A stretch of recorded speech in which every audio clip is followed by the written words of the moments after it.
Okey, sambil lepak-lepak je, kita nak jawab satu soalan daripada video saya sebelum ni.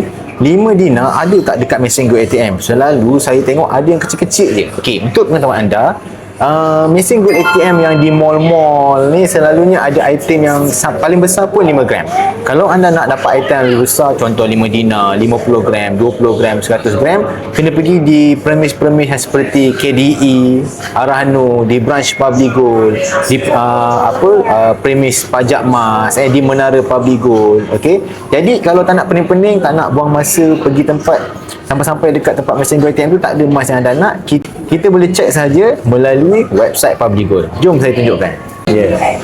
Okey, jadi ini adalah sistem yang disediakan oleh Public Gold. Jadi tuan tadi nak cari item 5 dinar. So kita cari je, search je dekat sini. So saya dah search dekat sini.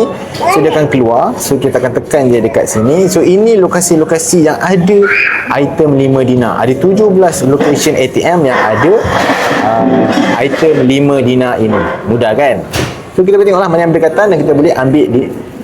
Jadi kita boleh tengok mana yang berdekatan dan kita boleh withdraw di mana-mana mesin Go ATM 17 mesin Go ATM ini. Jadi mudah kan? So kita boleh pilih lokasi mana yang berdekatan dengan kita. Oh, sebelum saya terlupa, sistem ni hanya boleh dilihat oleh dealer sahaja. Jadi anda rujuklah dealer anda. Sebab tu penting ada dealer yang aktif macam saya yang tahu ada sistem update terbaru ni daripada Public Gold. Kepada anda yang belum ada akaun, nak dapatkan bimbingan ilmu emas dan servis yang terbaik daripada saya, hubungi saya sekarang.